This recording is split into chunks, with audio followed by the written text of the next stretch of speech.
శ్రీకృష్ణ పరబ్రహ్మణే నమః. భగవద్గీత 12వ అధ్యాయమైన భక్తి యోగంలో మనము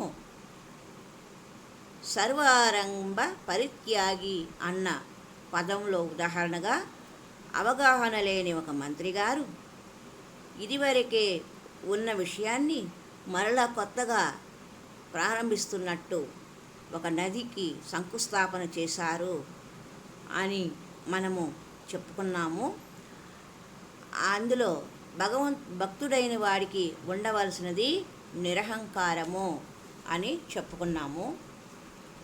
ఇంకా 17వ శ్లోకంలో యోన హృష్యతి నద్వేష్టి నా శోచతి నా కాంక్షతి శుభాశుభ పరిత్యాగి భక్తి మాన్య సమే ప్రియా. ఎవడు సంతోషించడో, ద్వేషించడో, శోకించడో, కాంక్షించడో, శుభాశుభాలను వదిలివేస్తాడో అట్టి భక్తుడే నాకు ప్రియుడు అని శ్రీకృష్ణ భగవానుడు అర్జునునితో చెప్పాడు. కోరికలు తీరితే అనుకున్నవి అనుకున్నట్లు జరిగితే సంతోషం, అదే హృష్యతి. అనుకున్నది అనుకున్నట్లు జరగకపోయినా నష్టం కలిగేది శోకం, అదే శోచతి. మనకి ఎవరైనా అపకారం చేస్తే అతడిపై ద్వేషం, అదే ద్వేష్టి. మనకు లేని దాన్ని కోరుకుంటే కాంక్ష, అదే కాంక్షతి.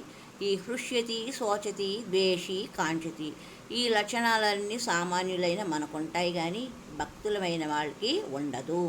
అంటే అతడు భక్తుడు కాడు అని శ్రీకృష్ణ భగవానుడు అర్జునునికి చెప్పిన ఉపదేశ వాక్యం. మరి యొక్క సంచికలో ఈ శ్లోకానికి సంబంధించిన లోతైన వివరణను తెలుసుకుందాం. హరి ఓం తత్సత్.